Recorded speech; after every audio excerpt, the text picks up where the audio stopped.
Bom, então, estamos gravando. Vamos lá começar a conversar hoje, né? Bom, antes de mais nada, minha velha e boa pergunta, se vocês têm alguma questão, alguma dúvida que vocês queiram começar por ela, algum esclarecimento, uma... Não? Podemos ir adiante, então? Bom, eu mandei aí no nosso grupo algumas figuras que, inclusive, eu falei de uma delas no nosso encontro passado.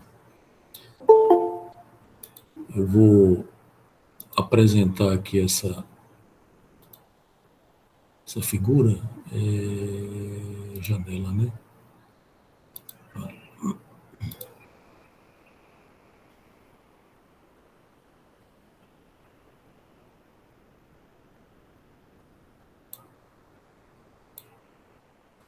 Deixa eu aumentar aqui a figura. Tá dando para ver bem aí, gente? Sim. Vou aumentar mais um pouquinho, peraí.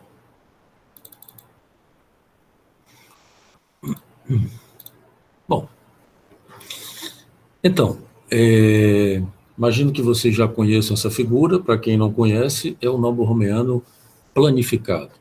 Eu já falei para vocês, né, que o Lacan ele faz esse tipo de operação no nó, que isso aqui nós temos o nó submerso no espaço, que é esse aqui, que você já conhece, né? E aqui na figura nós temos uma planificação do nó. Essa planificação é muito importante para a gente poder trabalhar, porque vai permitir... Primeiro porque, como eu disse para vocês, o Lacan vai mostrar que a manipulação do nó no espaço ela é muito difícil, porque ela faz com que a gente se depare com a nossa debilidade mental. É assim que ele diz no início do RSI. A nossa debilidade mental tem a ver com o fato de que exatamente o nosso pensamento ele carrega uma dimensão imaginária que a gente se enrola todo, a gente erra, a gente se complica quando vai fazer o nó, ou por exemplo, visualizar isso que nós estamos visualizando aqui na figura planificada, seria muito complicado para você supor no nó submerso no espaço, tá? Então, a planificação ela é uma forma, uma instrumentalização para a gente poder pensar uma série de questões teórico-clínicas, vamos dizer assim, na relação, inclusive, dessa lógica, que é a lógica do RSI. Né? Eu suponho que vocês já estão entendendo que a lógica o RSI tem uma lógica, vamos dizer assim, que é essa lógica do enodamento, e que não podemos pensar um possível desenodamento. Mesmo que Lacan tenha proposto isso, por exemplo, no seminário, ele apresenta pela primeira vez essa figura no escrito chamado A Terceira. O nó que eu recomendo, vocês encontram a Terceira, que é uma conferência do Lacan, que vocês encontram essa conferência facilmente na internet, basta botar... Oi? Vocês estão me ouvindo bem? A Rafael está dizendo que não está ouvindo, é isso, Rafael?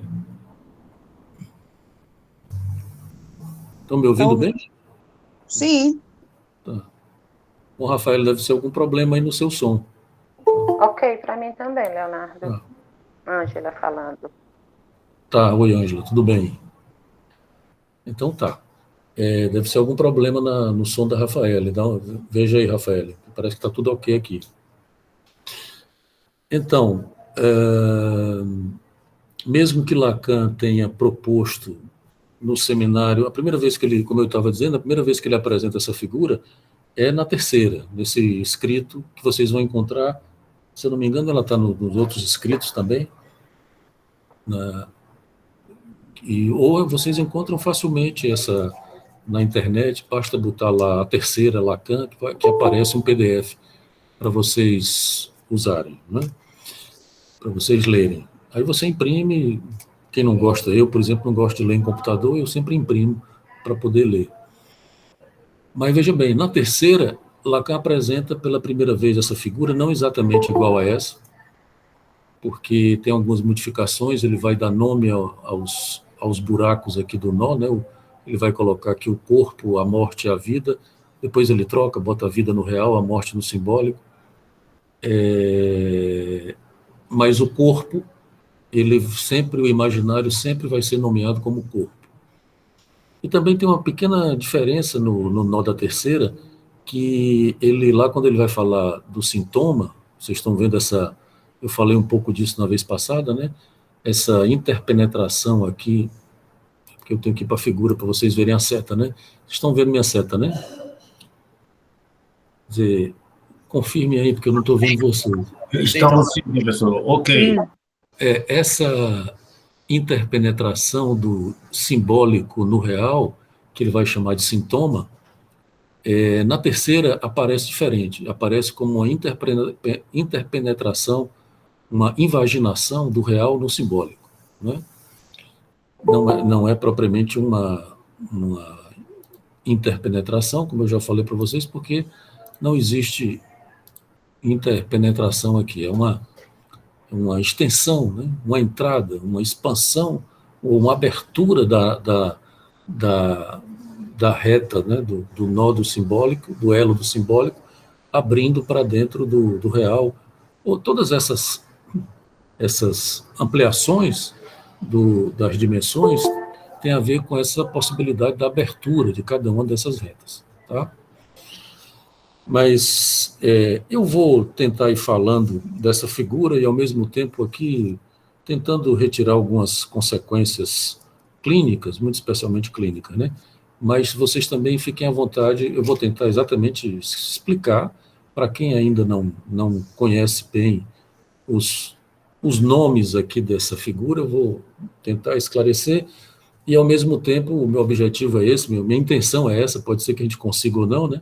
A minha intenção é essa, de ir usando à medida que eu for explicando essa figura, a gente ir retirando algumas consequências clínicas e chegando, falando um pouco como é que o Lacan chegou a isso, né?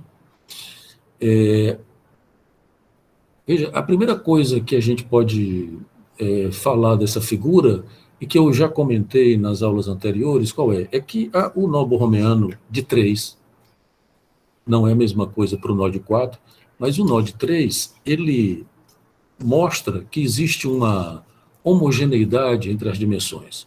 Real, simbólico e imaginário, ele, por exemplo, eu falei disso vocês tá dando para ver aí que meu quadro fica pequenininho quando eu estou apresentando, né? Mas está dando para ver, né?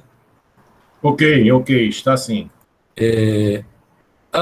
Quando você estira o nó, então você pode fazer com qualquer um pode ficar no meio, de maneira que não tem diferença, eles são equivalentes. Isso significa dizer que real, simbólico e imaginário são equivalentes. Isso é muito importante. Lacan já tinha feito essa equivalência no seminário 21, isso aqui é uma figura do seminário 22, que é o RSI, né? O seminário 21 é o Lenon de Pé, os não tolos vagueiam, que é a tradução da Letícia. Então, veja bem, uma consequência clínica que a gente pode tirar daqui, que eu já comentei rapidamente, mas não custa nada para a gente pegar o fio da meada e começar a pensar a clínica a partir daqui, retomar isso, vocês também fiquem à vontade para perguntar. Primeira consequência, o imaginário já não é o mesmo. Se vocês lembram, também não sei, porque pode ser que tenha alguém que ainda não entrou na obra de Lacan, não leu, então eu vou ter que considerar isso também e vou falar um pouco disso, né? Veja que o imaginário, em Lacan, como eu já disse também aqui, ele era um imaginário que Lacan trabalhava com a topologia, que ele chamava a topologia da esfera, né?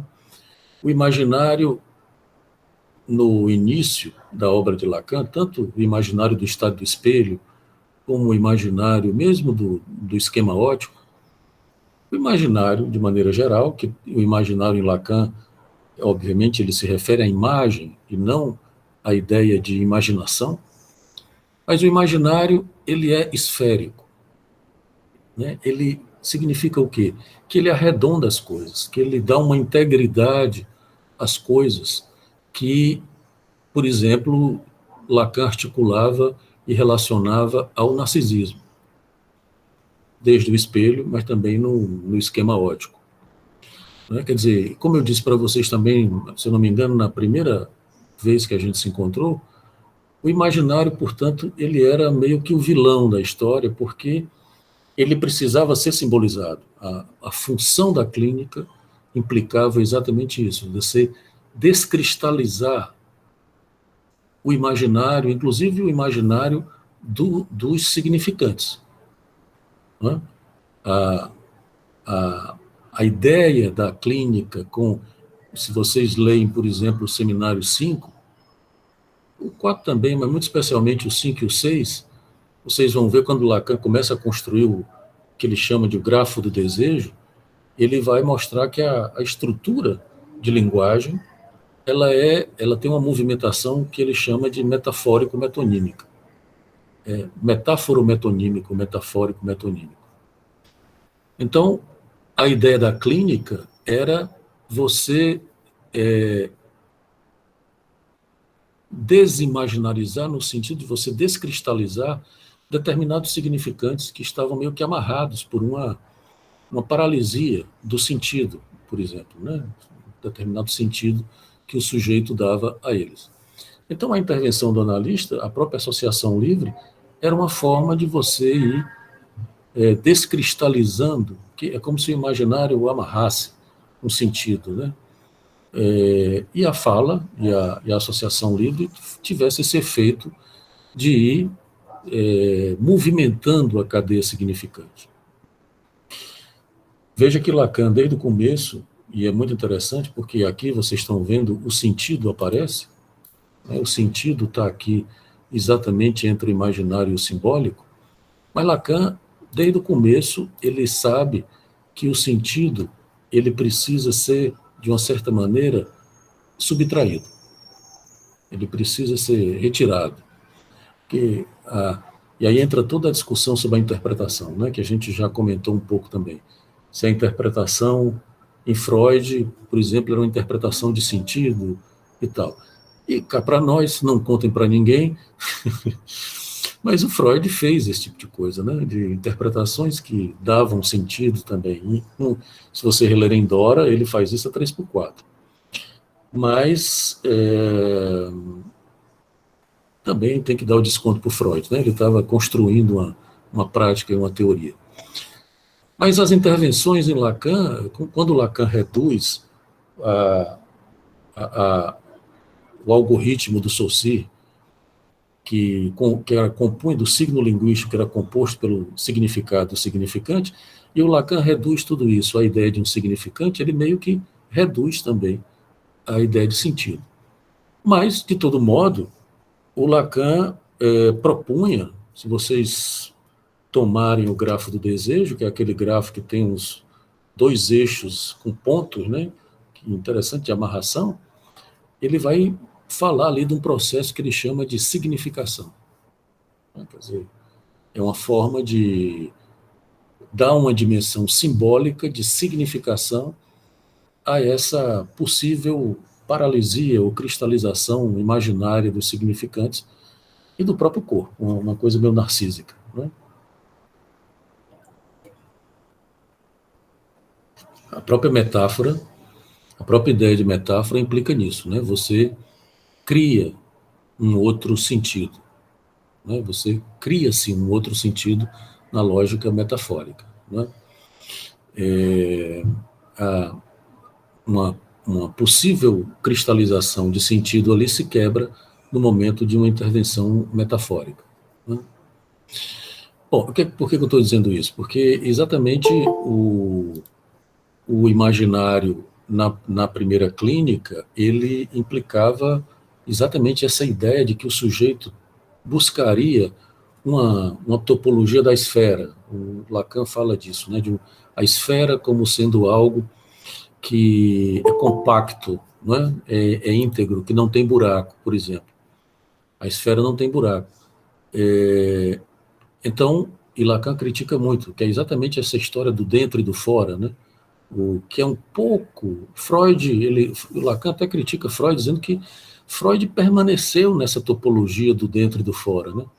Do interno e do externo, as inscrições psíquicas, realidade psíquica, realidade empírica, enfim.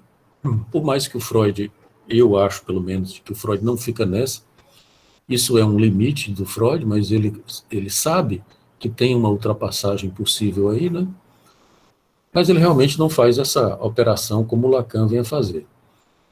Então tem essa lógica da esfera que Lacan, que é uma lógica muito imaginária, e que Lacan vai fazer num determinado momento, ele vai fazer uma crítica, né? O imaginário é um imaginário esférico do desconhecimento da divisão, e portanto do esférico do eu, né?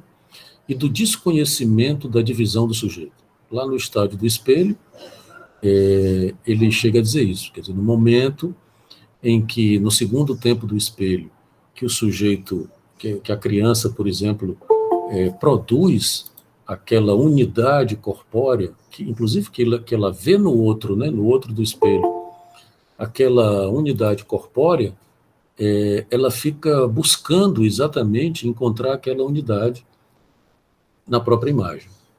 É um pouco o que acontece, o narcisismo é um pouco isso, né? Quer dizer, hoje a loucura da imagem, de você ter uma imagem perfeita, que é uma coisa meio especular, tem a ver com isso, né? Você fica correndo atrás daquela imagem do espelho para ter aquela imagem suposta de uma lógica íntegra, esférica do corpo. O problema é esse, é que não dá, porque o corpo, além de ser real, ele tem buracos, né? Então não rola nunca. Bom, isso era o imaginário dessa primeira clínica, vamos dizer assim, não é? O imaginário agora em Lacan, ele não é da mesma alçada, vamos dizer assim, porque Lacan desenvolve a concepção de corpo, e o imaginário aqui, ele vai ser entendido como aquilo que dá uma consistência ao real. Lembrem que aqui Lacan vai dizer o quê? O imaginário, esse I aqui, essa dimensão imaginária, equivale ao corpo. O corpo é imaginário e o imaginário é o corpo. Porque, veja bem, diante da dispersão do real, o real é disperso, não é? Diante da dispersão do real, nós precisamos dar ao real alguma consistência. E quem dá essa consistência, tanto ao real como ao simbólico, é o imaginário, porque é o corpo, não é? As bordas do corpo.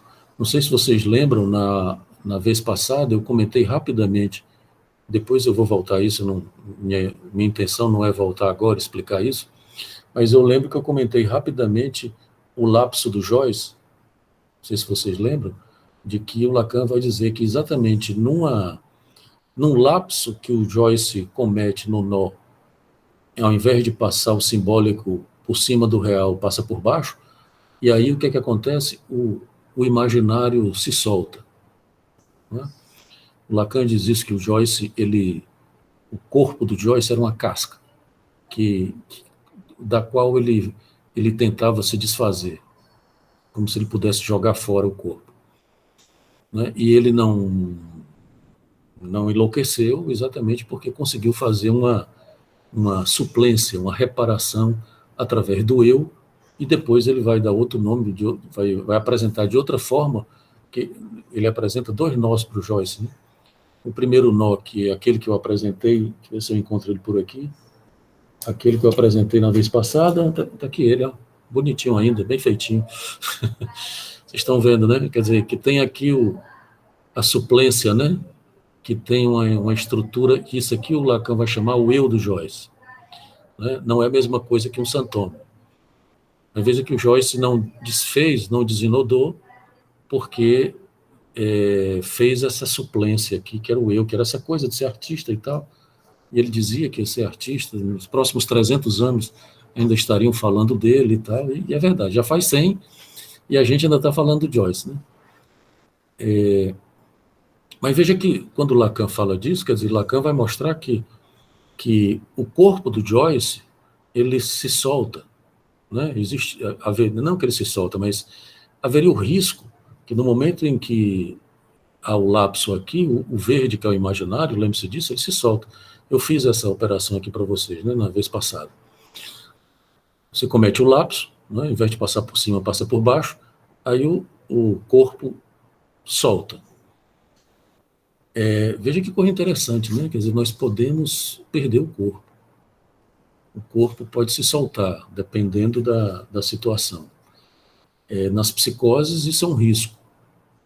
Lembro para todos e todas que o corpo, em psicanálise, não equivale ao organismo. Não estamos falando de organismo, estamos falando de corpo, como sendo exatamente isso que dá consistência.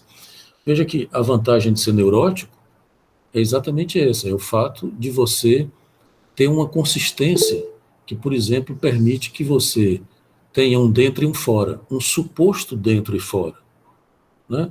Veja que diante do real pulsional, da dispersão do real, essa referência, essa consistência do corpo, dá para o neurótico um alento, né? Permite que o neurótico não caia numa dispersão com o real.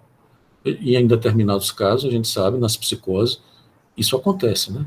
Porque no psicótico você pode ter exatamente um corpo que não existe. Essa consistência corpórea, ela está muito comprometida. Não é? Mas diga aí, Euler, você levantou a mão?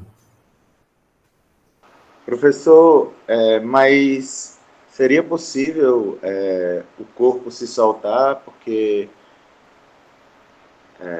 pela lógica do nó, se um se solta, os outros se soltam, né? Não, porque veja bem, o Lacan, ele é até importante sua pergunta para a gente poder falar do desenodamento, né? A ideia de um desenodamento, porque Lacan, no Lenon de Perro, no 21, né, no anterior ao RSI, ele propõe um desenodamento, né? Ele vai dizer, por exemplo, de que, na verdade, ele propõe o nó borromeano para a psicose. Ele vai falar que o nó borromeano seria o nó da psicose. E o nó da neurose não seria o nó borromeano, seria um nó olímpico, de 3. Né? No 21. Tá?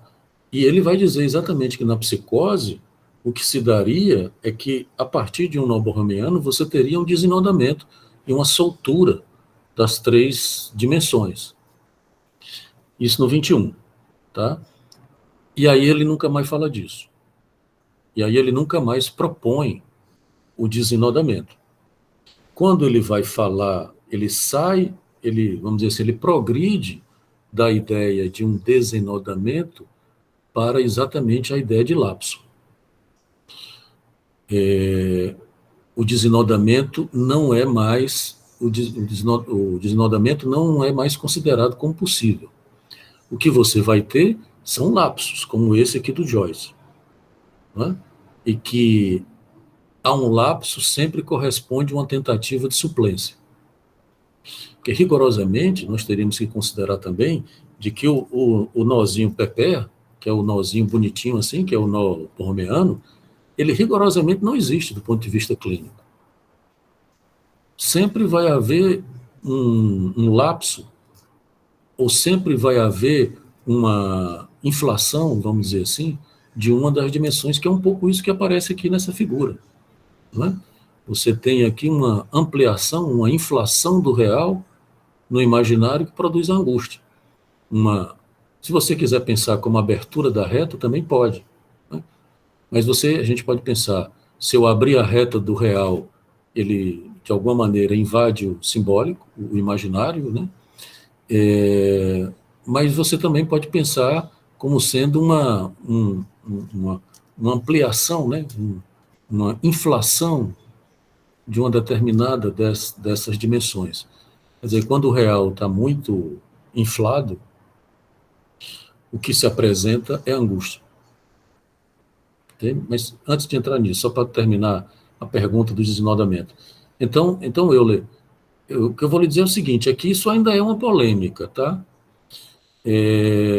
Você vai ter que tomar partido, porque existe uma ala de psicanalistas que não aceita de forma alguma a possibilidade do desenodamento. Por exemplo, eu já citei para vocês o Aurélio Souza, né, e que é um cara que trabalha muito com a topologia, ele é taxativo, não é possível o desenodamento. O desenodamento de forma que faz um tipo de soltura do nó, né? Isso seria impossível, porque seria algo fora das possibilidades do humano, entende? Porque uma vez que você entra no campo da linguagem, não tem como sair. Então, o desenodamento seria isso, porque aí é uma radicalização da lógica RSI, né? Porque se você desenoda, você teria que supor o R sozinho, o S sozinho e o I sozinho. Isso é uma impossibilidade.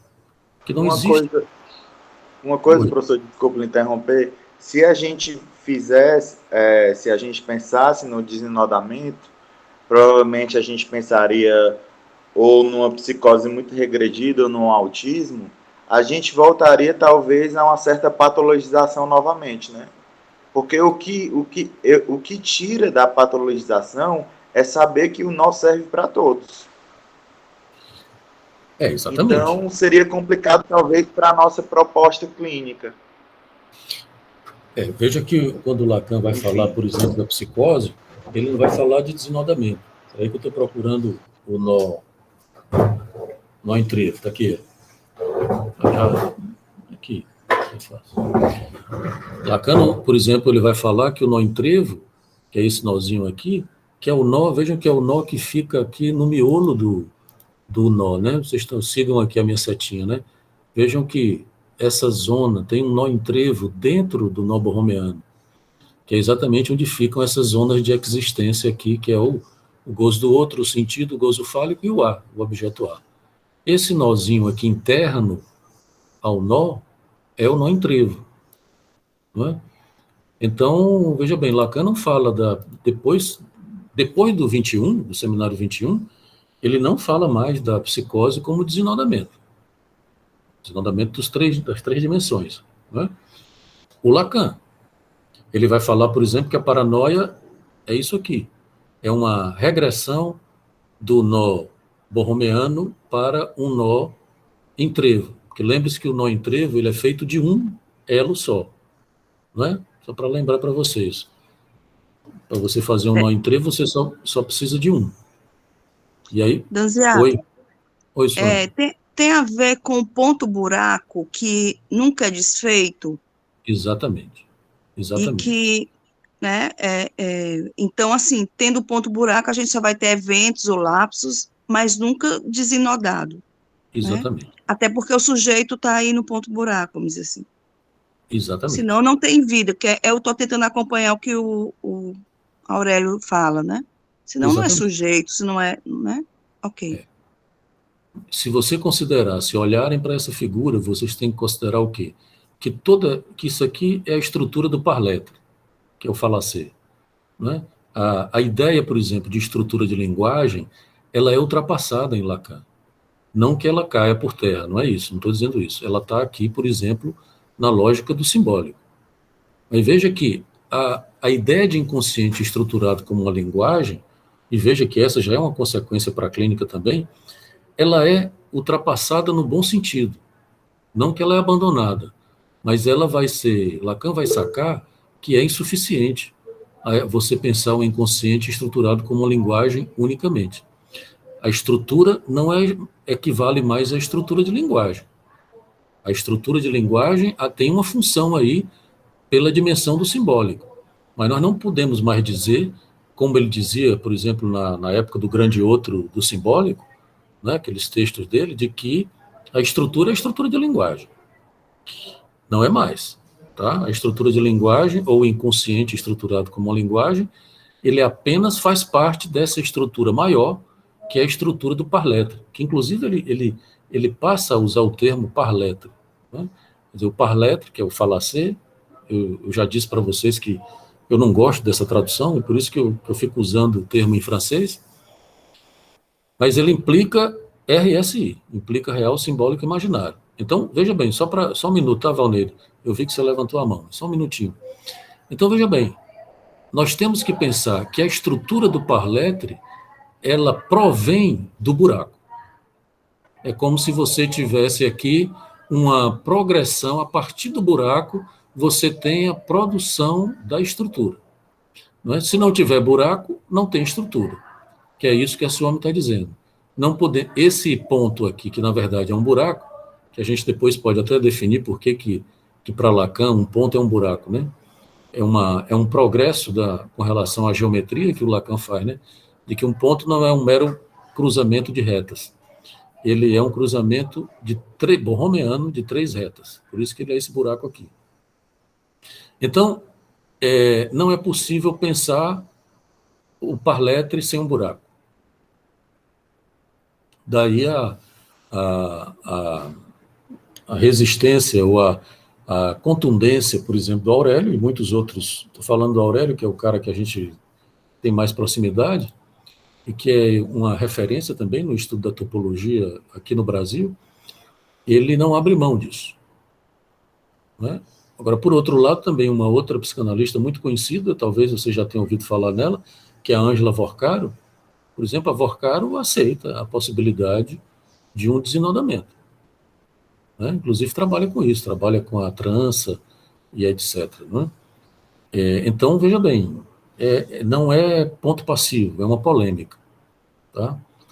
É parecido com a história do quarto elo do Santome, se você precisa de um quarto elo, se não precisa, enfim, é outra polêmica também que ainda não está completamente estabelecida, né? Mas, enfim, diga aí, Valnedo, você levantou a mão. É só para entender uma coisa, em como ficaria definido, então, o sujeito que tem, eu não vou dizer nem o quadro de esquizofrenia, mas que tenha episódios delirantes, que tenha episódios breves psicóticos. Como ficaria o sujeito no enodamento, professor? Aqui, ó. Na psicose, na paranoia especialmente. Por que Lacan vai dizer isso? Porque veja que no nó em 3, você tem, nessa figura aqui, né? Você tem um rebuscamento das dimensões. As dimensões se abrem e se ampliam, não é? E elas são 3. Elas são 3. Então, o Lacan vai dizer, por exemplo, que na paranoia você vai ter uma homogeneidade do real simbólico imaginário. É como se real simbólico imaginário não tivessem diferença, no caso da paranoia, não é? Que é uma coisa que a gente poderia pensar também na esquizofrenia e tal, como é que seria, né? E como é que a gente poderia pensar uma estrutura dessa que não seja diferenciada, né? E aí o Lacan vai dizer que isso aqui, porque é como se o paranoico reduzisse o nó borromeano a uma única dimensão, né? Que ela permanece no desenho. Veja que o desenho do nó em trio foi exatamente o desenho das zonas de gozo, e o ponto buraco permanece, que é isso que a Suomi estava colocando, né? Veja que o nó, está dando para vocês verem aqui minha figura, porque... Dá, professor, dá para ver. Veja que o nó em trevo, você só precisa de um nó. Aqui nós temos 3, né? No nó borromeano, você tem 3. No nó em trevo, você só precisa de um. Se eu conseguir desinodar ele aqui, eu estou brigando com ele, mas vai ter uma possibilidade de você fazer só com um, que é exatamente o nó em trevo, né? Eu já disse para vocês na vez passada como é que a gente faz, né? Quer dizer, precisava nem eu ter coisado. Você pega aqui, faz um 8, faz parte da debilidade mental, tá? Quer dizer, você faz o 8 interior, né? Faz o 8 interior, aqui, ó. Estão vendo, né? Você faz uma torção, né? E pega, vocês estão vendo, faz uma torção, faz um 8, e pega um pedaço e bota para dentro. Faz o 8 interior. Vocês estão vendo, né? Que é uma figura também topológica importante para Lacan. E aí é só você arrumar na forma de um nó em trevo. Né? Isso aqui é tudo bem que isso aqui é o falso trevo, mas é só para mostrar para vocês como a gente pode fazer o trevo só com uma dimensão. É como se você reduzisse na paranoia, o sujeito reduzisse as 3 dimensões a uma equivalência única. Né? Então, real, simbólico e imaginário estariam reduzidos a uma única coisa, não haveria diferenciação. Né? Então, isso é só para mostrar para vocês como o Lacan, ele não... Está aqui o nozinho em trevo, né? O Lacan, ele não vai voltar a isso, dessa ideia do desinodamento como sendo uma explicação da psicose. Não. Ele vai progredir, ele, como eu disse para vocês, você dizia, mas ele falou disso no... Alguém está querendo falar, gente? Ouvindo aqui? Não? Mas ele falou disso no seminário 21. É verdade. No seminário 21 ele vai explicar a psicose pelo desinodamento. Solta as três dimensões.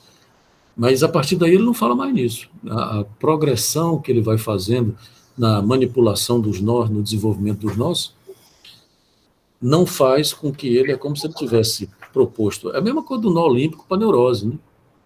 O nó olímpico para neurose. Ele também nunca mais fala disso. Um nó olímpico de 3 para neurose. Ele se dá conta, e não por acaso o RSI, que é esse seminário que tem essa figura, é certamente o seminário mais importante dessa época, vamos dizer assim, desse último tempo da obra do Lacan, porque aí o Lacan se dá conta exatamente dessa lógica RSI. E a partir daí ele não abandona mais.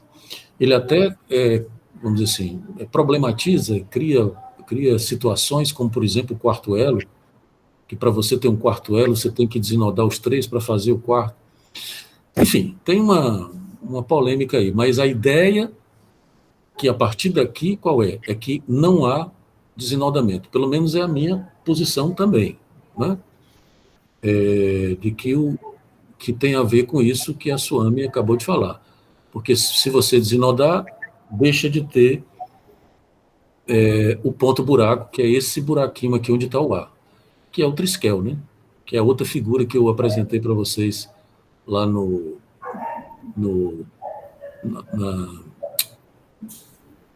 no WhatsApp, né?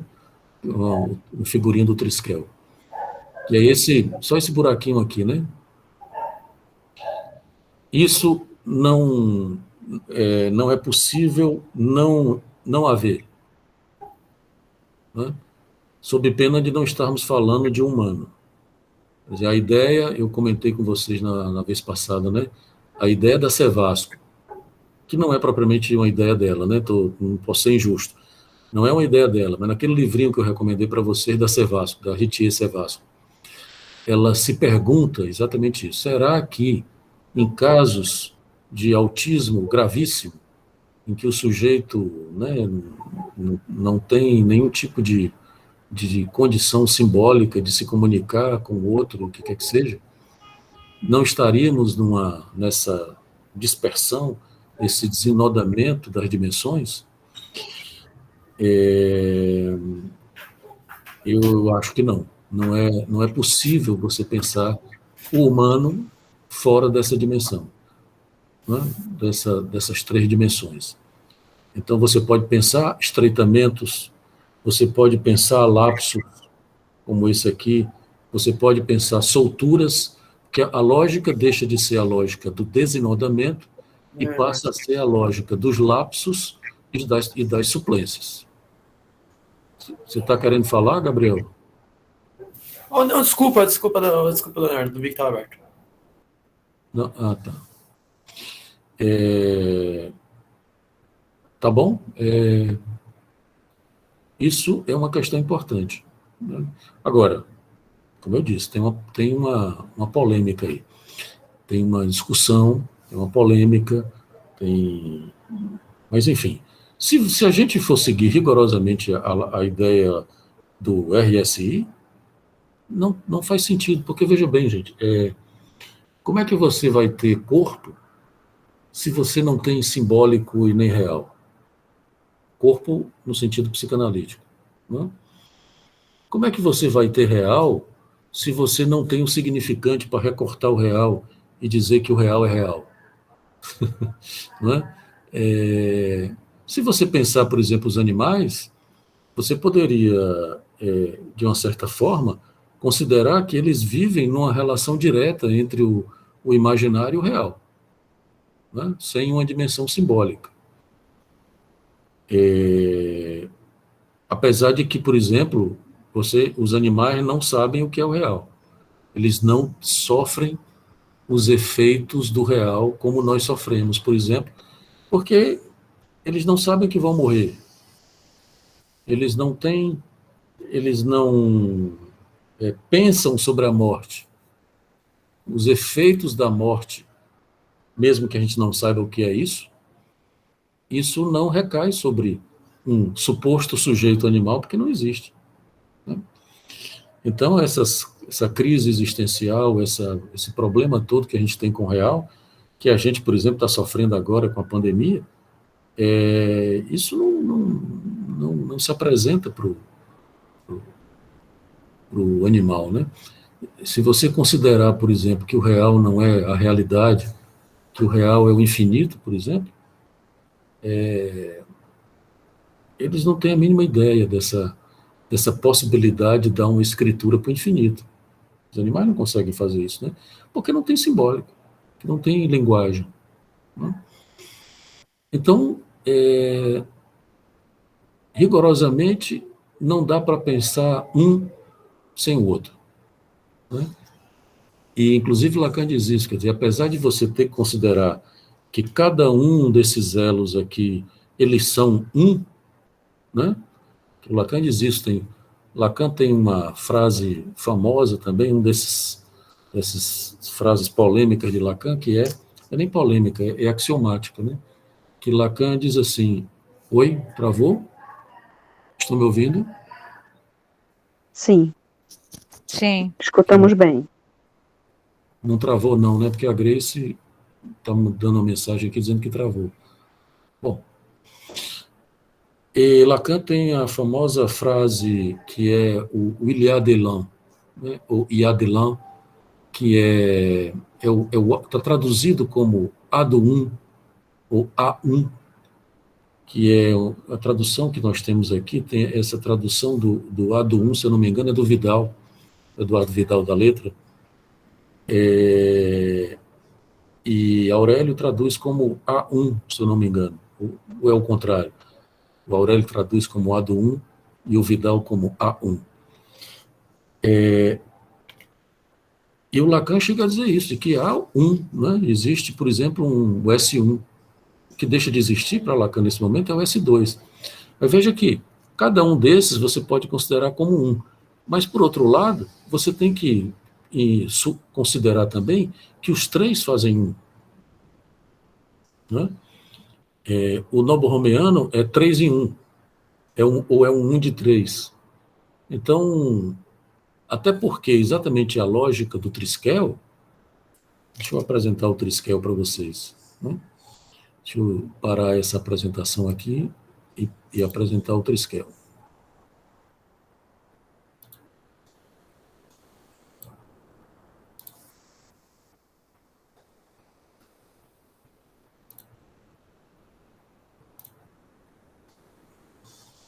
Deixa eu aumentar aqui um pouquinho.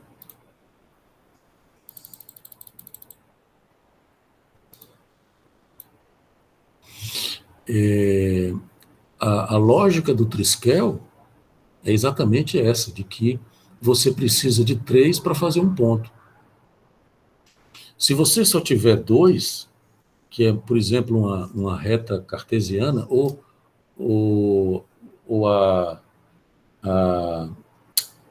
a ideia de ponto na geometria, que são só duas retas, né, uma cruzando a outra, um cruzamento de retas, Lacan vai dizer que isso não tem consistência. Não é? Porque se você tem duas retas, uma cruzando a outra, elas podem andar para lá e para cá, sem consistência, não tem amarração, né? Que seria uma suposta reta de psicótico. Quer dizer, não, você pode rodar para lá e para cá. Aqui não. Aqui, quando você tem três retas que inodadas dessa maneira, por cima e por baixo, do jeito que está aqui no triskel, como vocês estão vendo, isso dá uma consistência de que, se vocês estão vendo aqui o nó, o triskel é esse buraquinho aqui, né? Que eu botei o dedo, né? O buraquinho no meio do nó.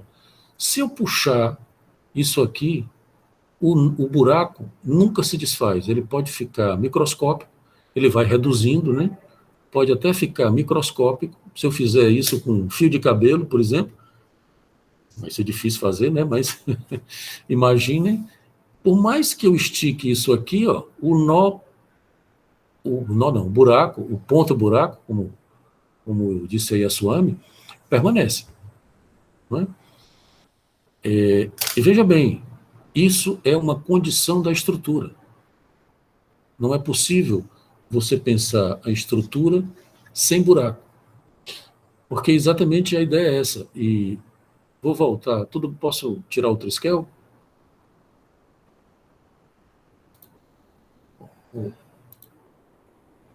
Pode. Espera aí. Eu vou voltar para o...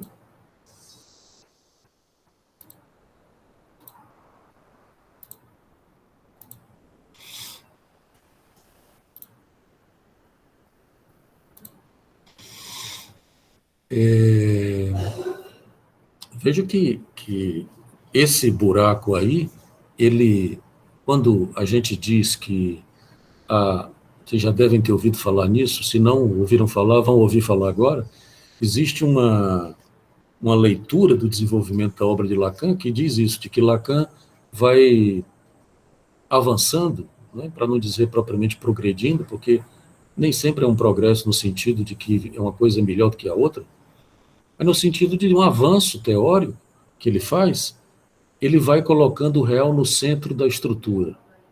Vocês já devem ter ouvido essa famosa frase. Né? O que é que isso quer dizer? Quer dizer que, para Lacan, toda estrutura ela gira em torno do que ele chama de uma existência do real. Uma existência, o que é? É alguma coisa que existe fora. Ele dá 3 propriedades dessas dimensões aqui, real, simbólico e imaginário. Nós já falamos da consistência, que é uma propriedade do imaginário. O imaginário dá uma consistência que é essa aqui, aquela do triskel e essa aqui, né? O simbólico, a propriedade do simbólico é o buraco, porque é o significante que faz buraco no real, né? Que é um pouco aquilo que eu estava falando, quer dizer, a gente só sabe que a gente esburaca o real e a gente constrói tocas, né, como diz esqueci o nome dele, o argentino, esqueci o nome dele. Ele disse que nós somos seres de toca. Quer dizer, eu estou aqui no meu gabinete é uma toca. Ele foi construído por conta do significante, porque senão não teria engenheiro. Senão a gente não fazia essa intervenção no real, essa borda no real, produzindo esse buraco aqui no qual eu estou. Eu estou no buraco. Eu estou dentro de um buraco bordado, que é o meu gabinete. Cavas também cabe, né? Cava. Como é? Cavas. Sim, é. Não, mas veja bem, né? O animal também cava. Né? O animal, não sei se você está falando cava no sentido de cavar, mas se for, porque, o João de Barro, ele também faz uma toca, né? E os animais também usam dos buracos para fazer toca, né? Mas é diferente, porque no caso deles, mesmo o João de Barro, que parece ser um engenheiro, né? Que é uma maravilha, um negócio impressionante, a casa do João de Barro, que é um pássaro, imagino que todo mundo conhece, né? Mas, ou se é coisa aqui do Nordeste. Ainda assim, aquilo é feito não por um efeito do significante, mas aquilo é feito por uma determinação instintiva, né? Todo João de Barro faz aquela casa maravilhosa que eles fazem, né? Que é um negócio, é o engenheiro dos pássaros, né? Mas aqui não, aqui os buracos onde a gente está intocado, imagino que vocês também estão aí nos buracos de vocês, nas tocas de vocês, né? Eu estou tentando me lembrar o nome do psicanalista argentino que disse isso, que trabalhava muito com Ruiz, Carlos Ruiz. Alfredo. Não, é o Carlos Ruiz, né, que morreu já, era um cara que trabalhou muito com topologia, era um mestre da topologia também. E nas apostilas dele ele diz isso, de que nós somos seres de toca, porque a gente constrói os buracos, né? E não é possível você pensar a estrutura do sujeito e do parletre sem um buraco, né? Esse buraco aqui, ele persiste. Ele pode estar estreitado, ele pode estar imaginarizado, ele pode ser um falso buraco, que é isso aqui, como são, por exemplo, os orifícios do corpo, né? Os orifícios do corpo são buracos imaginários. Isso aqui é um falso buraco. Não sei se vocês estão vendo. Porque veja aqui, eu posso saltar, né? Aqui. São 2 dimensões que eu dobro assim, e aí eu só faço encaixar um no outro, né? Encaixando no outro, né? E aí eu tenho o falso buraco, né? Aqui tá. Bom,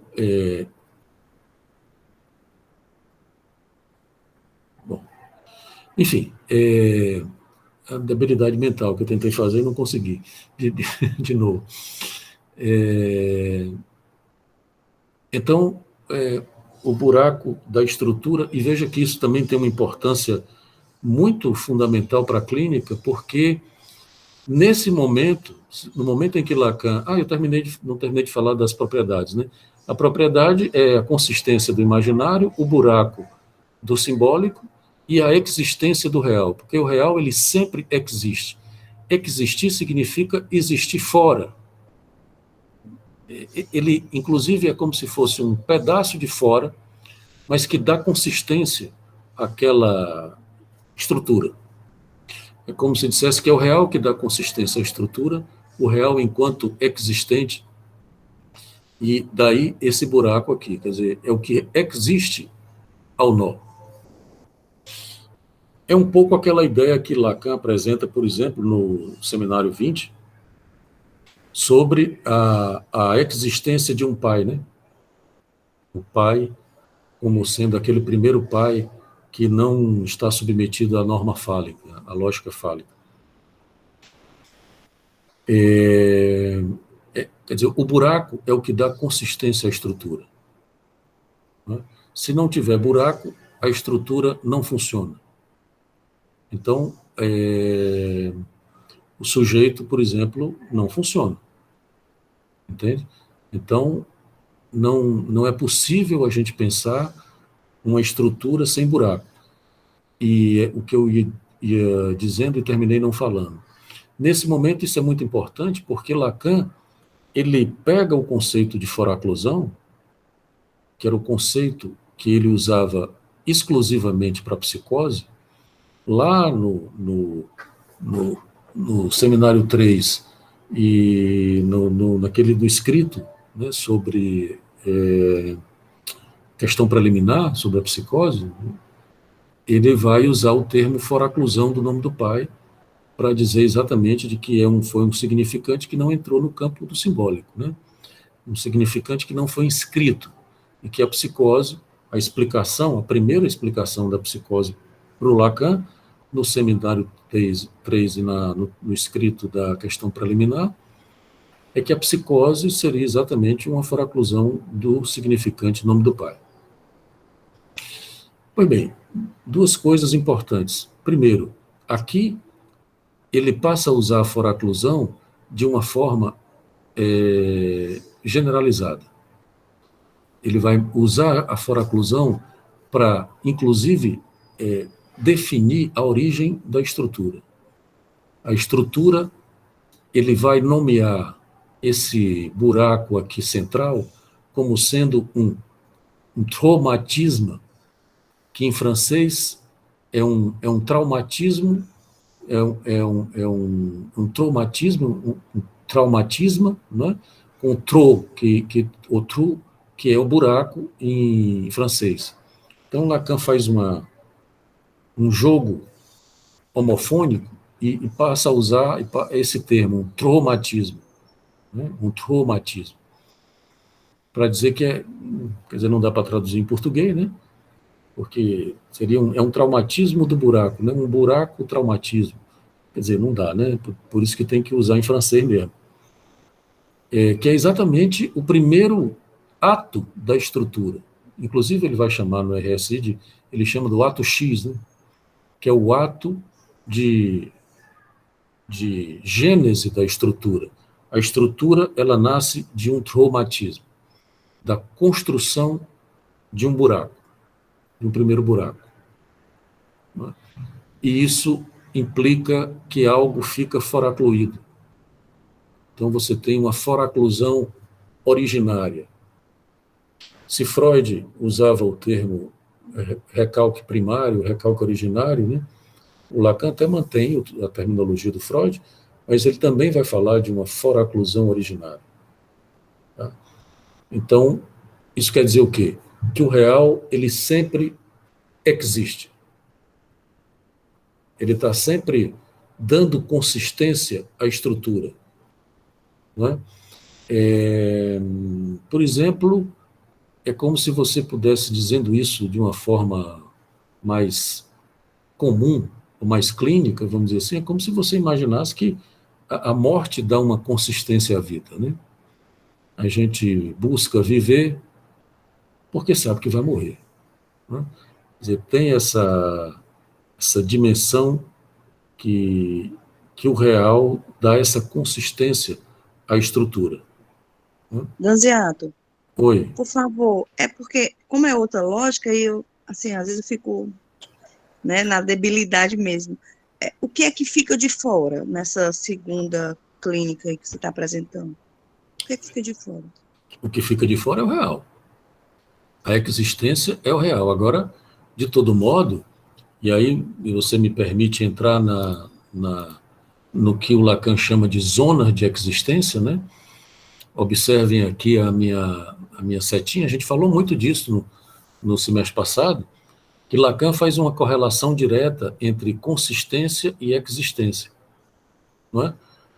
Ou seja, existência é alguma coisa que existe fora. Se você observar aqui as 3 dimensões, acompanha a minha setinha, e aqui no nó em trevo, o que é que você tem? Você tem o JA, que é o gozo do outro, que em francês é jouissance, e outro é outro, né, com A. Aqui você tem o sentido, e a gente não traduz esse J. E aqui você tem o gozo fálico. Esse símbolozinho aqui, que é o φ maiúsculo, é o gozo fálico. Tá? Então, o Lacan vai dizer o seguinte, de que observe que você tem zonas você tem o elo das dimensões, por exemplo, você tem o real, e você tem zonas de existência ao real. Que qual é? Especialmente essa aqui que é o sentido. Veja que o sentido, ele existe ao real. Como é que você pode ler isso aqui? Você pode dizer que o real não tem sentido. Mas, no entanto, o que dá consistência ao real é aquilo que existe ao real. Ou seja, o que dá alguma consistência ao real é o fato de você dar sentido ao real. Né? Você colar, ou, por exemplo, dar um nome, fazer como Lacan diz, uma nominação do real. Entende? Da mesma maneira que, se você olhar para o simbólico, não é? que é a estrutura de linguagem. Se você pensa assim, por que a linguagem funciona? Ela funciona porque o outro, o gozo do outro, existe. Veja que é o gozo de um grande outro, que não existe, na verdade, porque o outro não existe, ele existe enquanto um gozo. E que o sujeito, ele conseguiu, especialmente o neurótico, barrar esse outro, colocar esse outro numa condição de existência. Não é? Se você quiser colocar Deus aqui, tudo bem. Não é? Veja que a religião, especialmente a religião monoteísta, tanto Freud como Lacan fazem um elogio à religião monoteísta. Freud fala disso no Moisés, né? Moisés e o monoteísmo, e o Lacan fala disso acho que é no Seminário 7, não tenho bem certeza agora. Eles fazem um elogio à religião monoteísta, porque ele vai dizer que, olha, é a única religião em que Deus está no lugar de existência. Deus está de fora.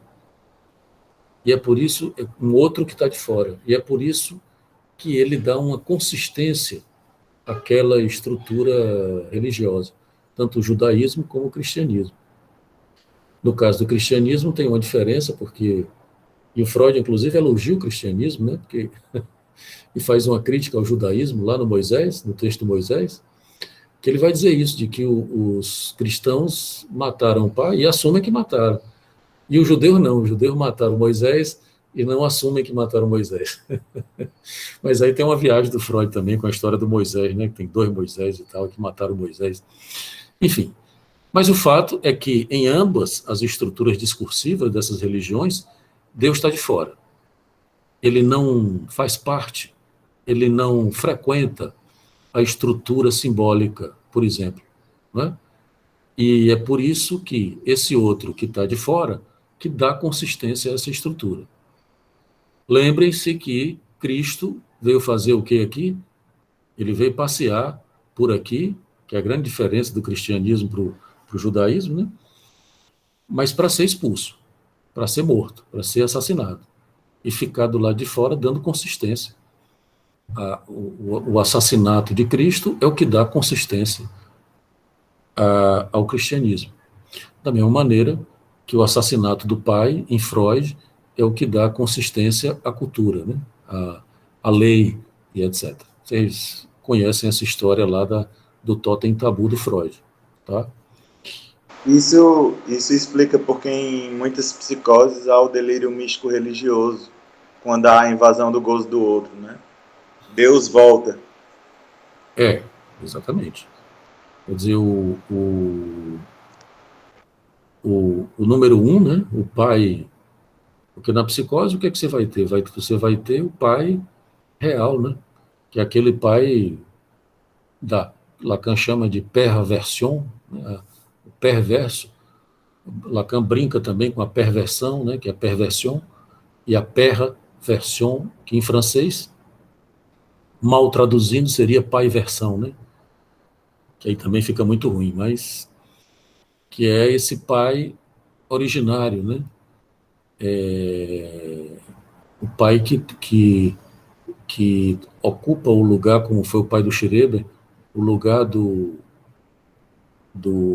legislador, né? Que é um problema. E é por isso que é importante matar o pai, né? Matar e comer o pai, que é exatamente a história da primeira identificação freudiana, né? Veja como é interessante, porque o Freud diz isso, né? A primeira identificação, e veja como tem a ver com o que a gente está falando aqui da gênese da estrutura. Lembrem-se que a primeira identificação freudiana e a leitura que Lacan faz, começa a fazer, inclusive no RSI, das identificações do Freud, é essa, de que a primeira identificação é você matar o pai e comer o pai, em Freud. Né? O que é que isso, do ponto de vista estrutural, quer dizer?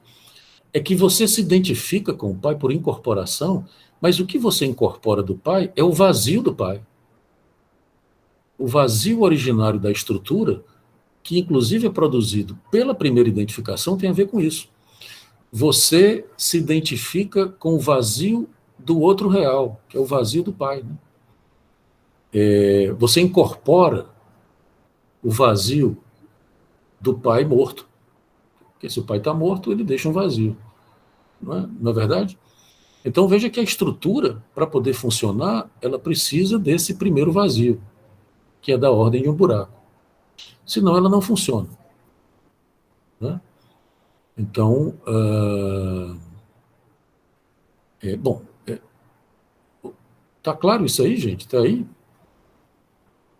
Deixa eu só, então, concluir aqui as zonas de... Professor, se me permite, claro Diga. E maravilhoso. Muito obrigado.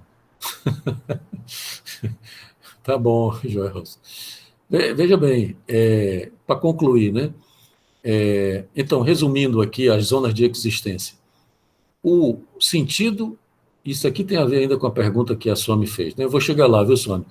O sentido existe ao real, mas é por isso que ele dá consistência ao real. O real não tem sentido, mas é exatamente porque o real não tem sentido que a gente busca um sentido do real. E é por isso que o sentido dá uma consistência, e é por isso que a gente não entra numa dispersão do real, não é? Porque o sentido nos permite dar uma consistência ao real. Tá? Professor, eu não pensei só no psicótico, não. Eu fiquei pensando aqui na neurose obsessiva. Todo mundo falando psicótico, mas quando penso a existência, me vem também sempre à mente a neurose obsessiva. Não, você tem toda a razão. A existência não é só para o psicótico, não. A existência é para todo mundo. Porque veja, por exemplo, que na neurose você tem que ter o outro aqui, o gozo do outro, numa condição de existência. Né? Se tem alguém que goza de tudo, ele precisa estar fora da estrutura de linguagem, por exemplo. Coisa que não acontece na psicose. Porque, rigorosamente, o gozo do outro não existe. Mas você pode imaginarizar, veja que é exatamente o momento em que você se angustia. Se você observar a figura aqui, no momento em que você, siga aqui minha setinha, né? O gozo do outro não existe, mas ele dá consistência ao simbólico exatamente porque, lembrem-se que o simbólico impõe ao outro a castração. Quer dizer, a dimensão da linguagem determina que ela é inconsistente e incompleta, o nome que vocês quiserem dar. E que o outro está de fora. Não existe nenhum outro, nenhum grande outro, que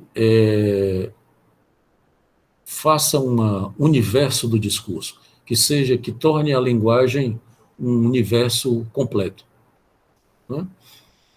Então, veja, o outro gozador que aparece na psicose, ele na neurose está de fora. Daí a vantagem de ser neurótico, né? Porque você sabe que todos são castrados e que, portanto, você não fica sendo perseguido por um outro gozador como na psicose. Mas você pode, mesmo sendo neurótico, e aí eu concordo com você, coisa que o obsessivo faz divinamente bem, você pode imaginarizar esse outro, de que existe um outro que goza. Né? O obsessivo pode acreditar nisso. E a cada vez, e não é só o obsessivo, né? Mas o obsessivo apresenta isso de uma maneira mais contundente. Mas qualquer um de nós, no momento em que você imaginariza o outro, imaginarizar em lacanês significa o quê? Você dá uma realidade a esse outro, você achar que seu pai, sua mãe, seu vizinho, o que for, que esse outro está gozando de você, atacando, você, se existe esse risco, qual é a primeira coisa que aparece? Angústia. Aqui, ó. A angústia como sendo exatamente o efeito onde o outro que está, o gozo do outro que está entre o real e o imaginário, né? Se você imaginariza que no real o outro não existe, mas você pode imaginarizá-lo. Não é verdade? Seja na psicose, seja na neurose, mais comum, você pode dar um nome ao outro. Você pode, por exemplo, dizer que O Bolsonaro está lhe perseguindo.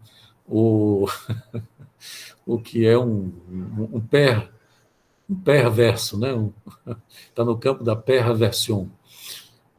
Está entendendo? Então, tem o risco de você fazer essa imaginarização. Se fizer, o que aparece é a angústia. Né? É o que essa figura mostra aqui. Né?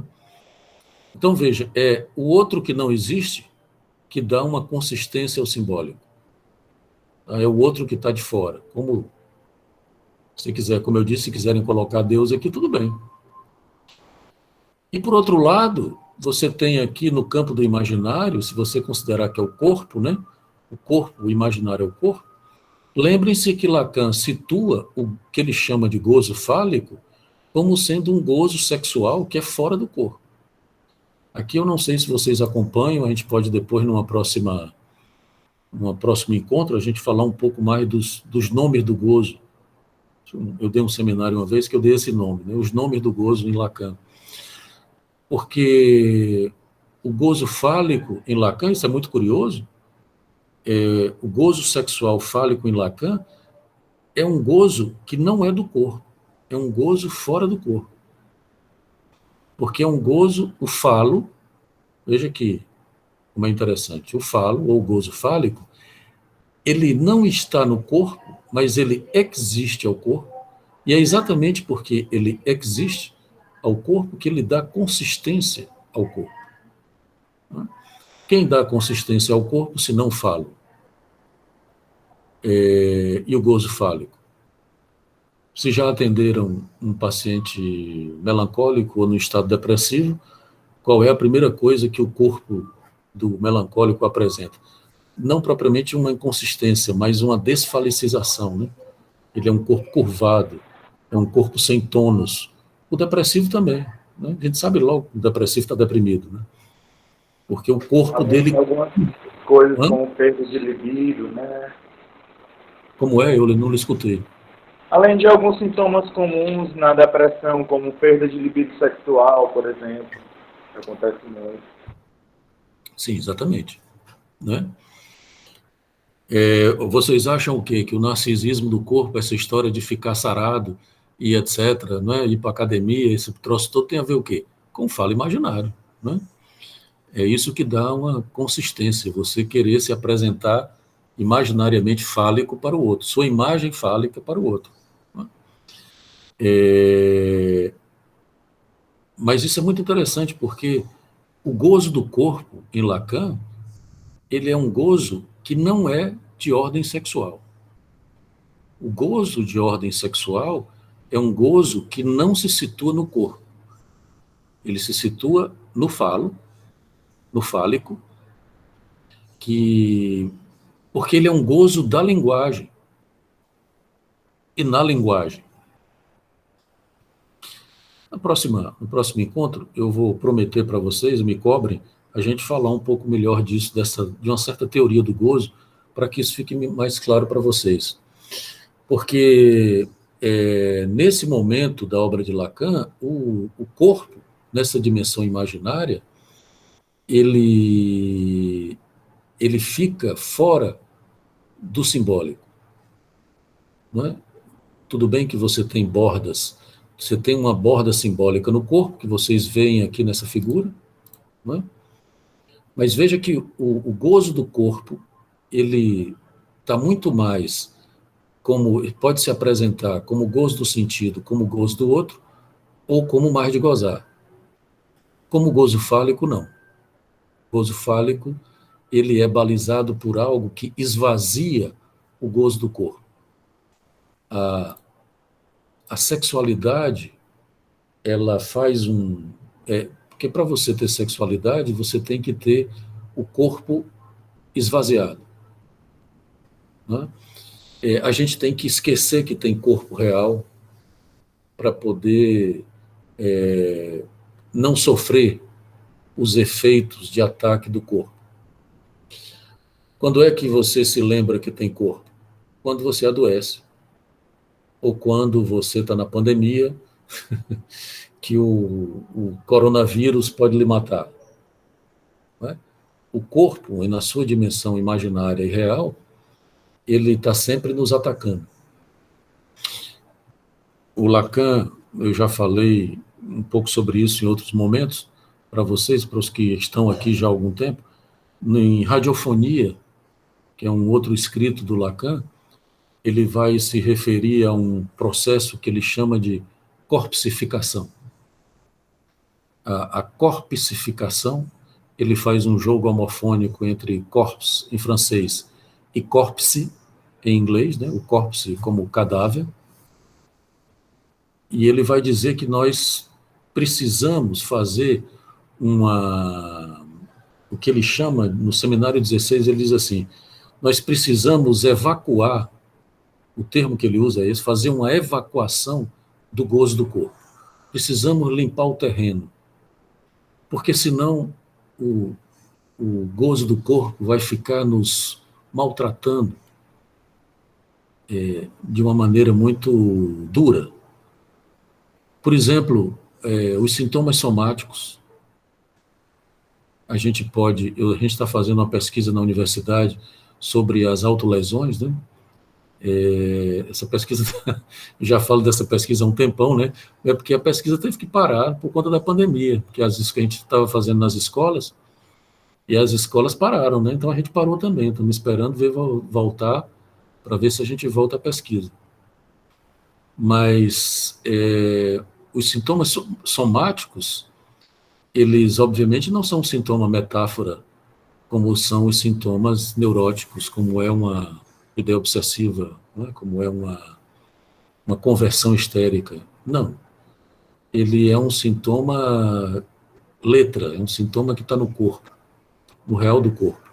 Professor, isso me fez pensar, quando você fala nesse sofrimento, né, no caso de quem se automutila, eu fico pensando se não tem uma ligação com essa geração que faz tatuagens, muitas tatuagens, tatua o corpo inteiro, porque é uma forma de escoriação, mas aí eu não sei se é uma sublimação, sinceramente não sei.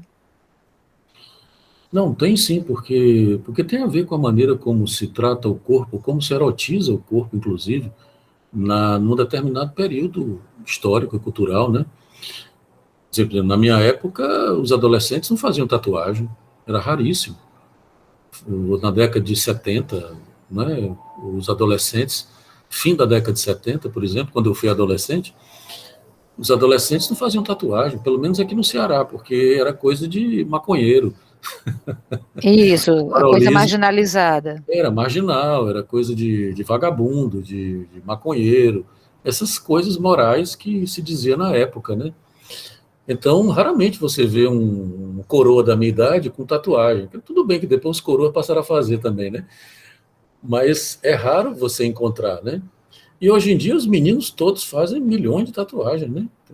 Tatuam o corpo todo e tal, que é uma coisa curiosa também. Mas tem um efeito de como se trata, de como, por exemplo, a dimensão simbólica atravessa o corpo, ou não, né? Mas veja bem, por exemplo, nem toda escarificação, porque, por exemplo, a tatuagem, pelo menos, a tatuagem não é a mesma coisa de uma autolesão, né? A tatuagem, no meu entendimento, ela é uma forma de você corpsificar o corpo. Ou seja, você embelezar o corpo. Quando a gente erotiza o corpo, quando a gente embeleza o corpo, é uma forma de você evacuar o gozo do corpo. O gozo no sentido do sofrimento que o corpo lhe produz, não é isso? Uhum. Quando você erotiza o corpo, você vai para a academia, vai fazer exercício e tal, que é uma chatice. Tem quem goste, né? Que eu acho um absurdo, mas...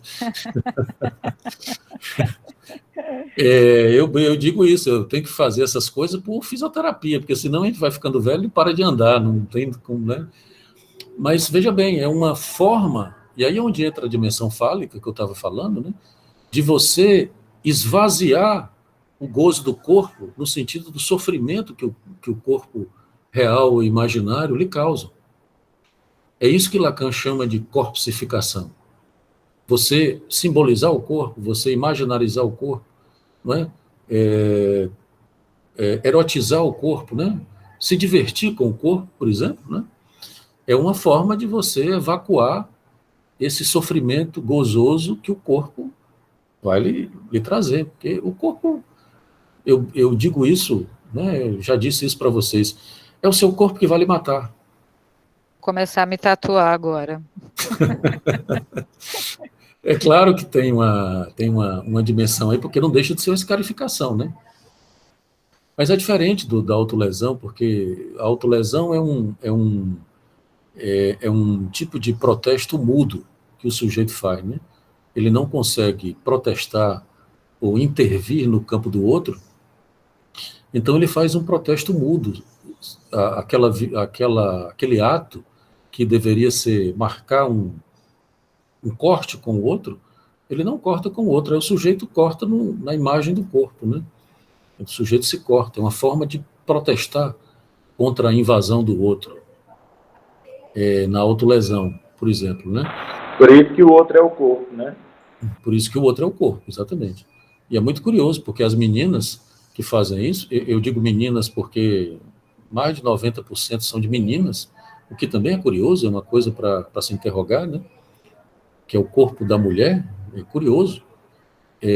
Mas é muito interessante, porque quando elas fazem isso, elas dizem isso, que o que sentem é alívio, né? Veja que é muito interessante, porque eu, inclusive, tenho um artigo sobre isso, ainda não está publicado, está no prelo, mas eu posso depois passar para vocês, que eu trato isso como o que eu chamo de uma prática do ato, né? Que é um acting out, e que o corte é como se fosse uma sangria, né? Não sei se vocês lembram da ideia de sangria, né? A sangria faz um esvaziamento do sangue, né? Do corpo. Então, não por acaso as meninas sentem um alívio, porque é como se isso fizesse um esvaziamento, uma evacuação do gozo do corpo, né? É muito curioso isso.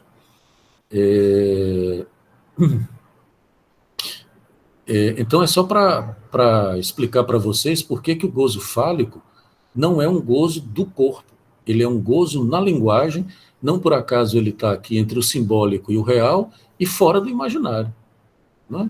Está aqui ele, é porque eu estou tá aqui na figura. Gozo fálico entre o real e o simbólico e existindo ao imaginário. Mas veja que é exatamente na condição de existência que ele dá consistência ao corpo, não é? Quer dizer, o tratamento fálico que você dá ao corpo, né, que você dá à sexualidade, por exemplo, ao gozo fálico, dá consistência ao corpo, né? Até porque o falo, ele é um significante que não existe, né? Vocês sabem disso, o Lacan já dizia isso. Ele é um significante que ele baliza, a partir da sua existência, os outros significantes. Lacan diz isso desde um escrito chamado, que eu também já recomendei vocês lerem, recomendo de novo, que é a significação do falo. Lacan vai situar o falo no texto desse escrito, a significação do falo, ele vai dizer isso. Quando a gente entra na linguagem, que lá nesse texto, que é um texto 58, Lacan ainda não está chamando de foraclusão originária. Ele chama de privação originária. Veja que ele também não chama de castração originária, nem de recalque, né? Ele, na significação do falo, ele diz assim: quando a gente entra na linguagem, nós passamos por uma privação originária, que é a perda real do objeto imaginário. Lembrem das 3 variedades da falta: castração, frustração e privação, que ele já tinha determinado no seminário 4. E nesse escrito ele diz isso: a gente passa por uma privação originária, porque a gente entra na linguagem e perde o ser, né? A natureza do ser, a suposição de uma natureza do ser. O que nós herdamos e que baliza todo o ser do sujeito, a partir daí, é o falo. E aí o Lacan é muito freudiano ainda, né? Depois ele vai mudar isso, mas ele vai dizer, por exemplo, você vai ser homem ou ser mulher a partir da relação que você estabelece com o falo. Lacan, como vocês já sabem, né, vai mudar isso, porque no seminário 20 já é outra coisa que ele vai dizer. Mas, como é um texto 58, ele ainda está numa posição muito freudiana, né? Que é a mesma posição do Freud, ser o falo ou ter o falo, né? O homem não pode ser o falo para poder ter o falo, e a mulher não tem o falo para ser o falo, que é a fórmula da sexuação fálica, ainda fálica, né? Que tanto em Freud era assim, e no Lacan de 58, desse texto, também é assim, né? Mas, depois disso, o Lacan, o falo passa a ser o balizador de apenas um campo de sexuação, que é o campo masculino, né? O Seminário 20, também não sei como é se vocês já visitaram, já leram, o falo perde essa condição de referência, referência central, vamos dizer assim, para a sexuação do homem e da mulher, né? Ele passa a ser, no Seminário 20, ele é o balizador da sexuação no campo masculino, mas não no campo feminino, né? E, enfim. E também, porque aí a minha promessa para a próxima vez, o corpo ele passa a ser entendido por Lacan como sendo um outro. O outro, que era o outro do simbólico, Lacan, a partir especialmente do Seminário 14, que é a lógica do fantasma, ele vai situar esse outro não mais como o outro do simbólico, mas o outro como sendo o corpo, inclusive esse corpo do real, né? E eu já disse isso para você, mas vou dizer de novo, para a gente depois poder entender melhor isso numa próxima vez. O nosso parceiro, nosso primeiro parceiro, e o parceiro que ficamos com ele a vida inteira é o nosso corpo, né? Lacan diz isso também na conferência sobre Joyce, o sintoma, que ele vai dizer isso. Nosso corpo é o nosso primeiro parceiro sexual, né? E permanece sendo um parceiro sexual. Que, no fim das contas, e por isso que a relação sexual não existe, no fim das contas, quem goza é o seu corpo. A suposição que você faz de gozar do corpo do outro é uma ilusão. No fim das contas, o corpo que goza é o seu. Não é que você goze do corpo do outro, é que o seu corpo goza. Entende? É por isso que a relação sexual não existe. Não é só por isso, né? Mas é por isso também. Tá? Tudo bem? Podemos parar por aqui? Fica aí a promessa da gente falar um pouco desse caminho do corpo e do gozo, para a gente poder entender melhor essas questões aqui. Tá certo? Então tá. Abraço para vocês. Deixa eu parar a gravação, né?